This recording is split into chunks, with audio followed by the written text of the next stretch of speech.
There's an arrow. Okay, that could be me. Okay, so today's topic, you ready to go? Okay, I gotta go get some paper towels out of that. What? Guys? Okay, so we're going to talk about Zener diodes today. So Zeners are a bit different than the diodes we've been using for rectification. So our rectifier diode, what we had, this is our rectifier diode. That was a symbol for it. And it was, when we were using this, it was basically made to work forward bias. So you have positive on the anode side, negative on the cathode side. The curve more or less was like this. So you had a need voltage around 0.7 volts. And then you had a breakdown way far over here, which for we were using 1N 4005s, and the breakdown voltage was somewhere around 600 volts for ours. They can be more or less, maybe 200, 400, 600, 800. The rectification diodes. If you operate the diode over here, you get a catastrophic failure. Okay, it's not meant to operate in this region. It's meant to operate in this first quadrant over here as a rectification diode. It should only conduct when it's forward biased, but should not conduct otherwise. All right, those are our 1N 4005s. Now, on the other hand, we have these Zener diodes here, and they're made for a pretty much different purpose. So the ones we use in our setup is a 1N 4739. That's the one I got you to get. It is rated, they call it, it's rated at 9.1 volts. And we use this thing mostly in reverse bias. So that was in forward bias. In this case, we're using these mostly in reverse bias. Now you can get these diodes in different denominations. Like you can get a 4.1, you can get like different voltages, okay? So they'll break down. And the way they work is basically, so the curve is similar in the first quadrant. And then we go into the third quadrant and we break down a lot quicker, okay? So over here for our particular Zener diode, let's go in the first quadrant over here. So let's get something straight. It can also be forward biased. Although it's meant to work in reverse bias, you can also operate it in forward bias. If you take a look on your spec sheet, so on the spec sheet,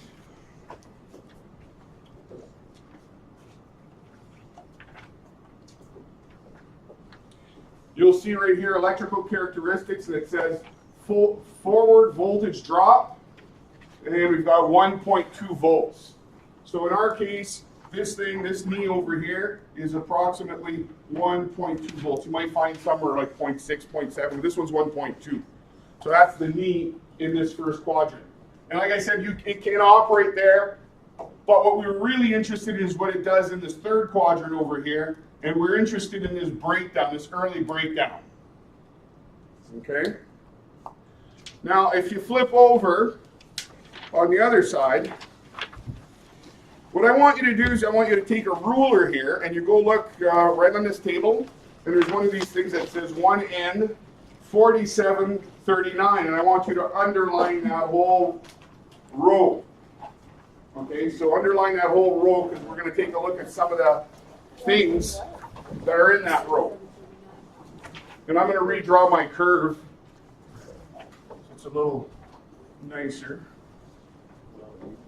So I'm really interested in what's going on in the third quadrant.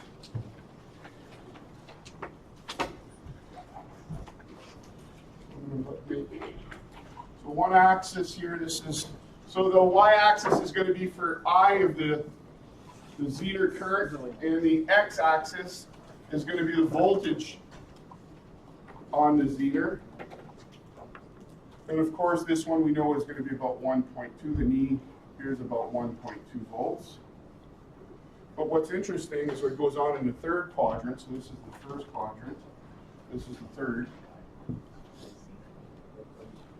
And over here, there's going to be a little leakage current and all of a sudden this thing is going to go down quite quickly. Okay? Now, it's a couple of things. First of all, if you look in the first, the first column is the part number, so 147.39. You go into the second one, and there's this V Zener at I Zener. So those are both test currents and voltages. And what it's telling you is that you will get 9.1 volts if you run 28 milliamps.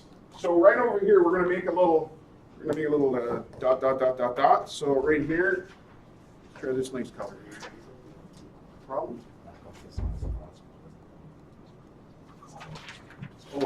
Oh, okay, grab that one, yeah. Yeah, sure. Okay, so right over here, if we bring this down here, right at this point here, this corresponds to 28, well, that's not very dark. This corresponds to 28 milliamps and 9.1 volts. So what it says is if you're running 28 milliamps down your Zener diode, okay, it will drop 9.1 volts. That's important to know because we're going to design a regulator with it.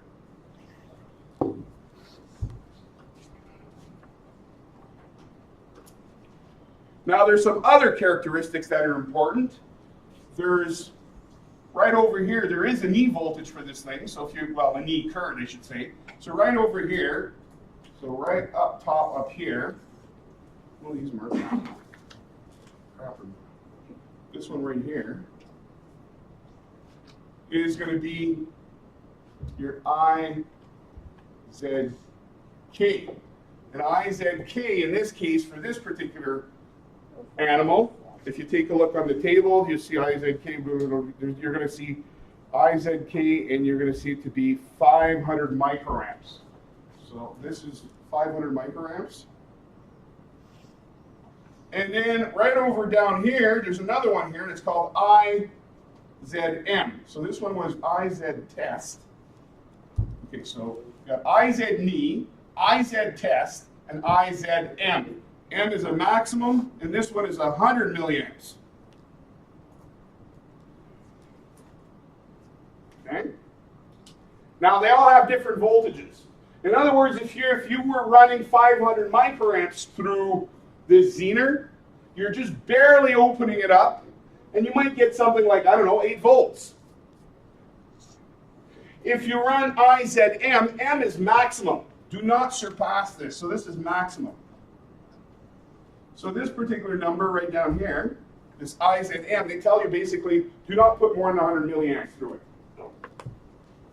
You will not be happy. It might not come back. Okay? What they tell you too is they tell you that the preferred, if you want exactly 9.1 volts across, you put 28 milliamps. If you put more than that, well, that voltage across that Zener is going to be higher because there's a slope there. Now this slope, so this slope we have here has a value. So according to your spreadsheet, okay, your spec sheet I should say, if you take a look, there's a thing that says ohms there, ZZT and IZT. They're telling you the slope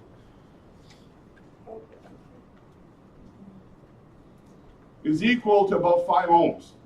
So along this line here, a slope has a value for this particular diode. It's about 5 ohms.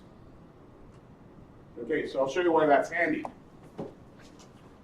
We'll do a little calculation here.